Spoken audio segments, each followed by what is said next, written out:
80 years ago, Europe had more reason than most to say never again.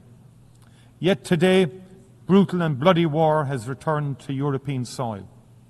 In February 2022, Russia, a founding member of the United Nations and a permanent member of its Security Council, launched a full-scale illegal invasion of Ukraine in defiance of international law, in defiance of the UN Charter. It has prosecuted the war with a willful and reckless indifference to its human consequences. Tens of thousands of Ukrainians have been killed and maimed. Millions have been forced to flee their homeland.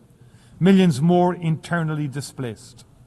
Russia has deliberately and cynically targeted civilians and civilian infrastructure. It has caused immense environmental devastation. Cities such as Mariupol, Kharkiv and Bakhmut have been bombed to rubble. Prisoners have been mistreated, children abducted.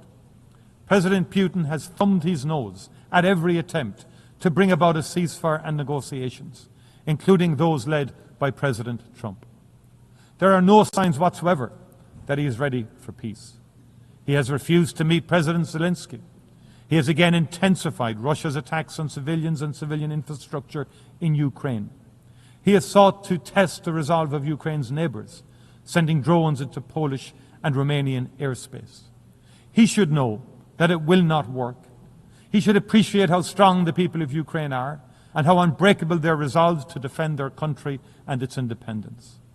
And those of us proud to be part of the coalition of the willing in support of Ukraine will stand with them, shoulder to shoulder, for as long as it takes. If Russia chooses not to come to the table, the world must increase economic and political pressure on it until it does. With our European Union and international partners, we will strengthen and tighten our sanctions. And we will also work to increase support for Ukraine. We will put in place the security guarantees that Ukraine needs to underpin any future peace agreement. Ireland strongly believes that Ukraine is part of the European family and that its future lies within the European Union. We will continue to work with our EU partners to ensure its journey towards membership advances as quickly as possible. President, I come now to Gaza, a catastrophe of the most monumental and consequential kind.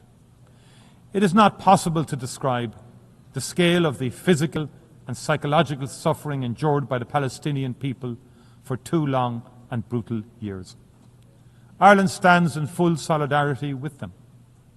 We acknowledge those who have worked in the most unimaginably difficult circumstances to preserve and sustain life, to treat the injured, to prevent the displacement and destruction of a people and their rich and irreplaceable cultural heritage.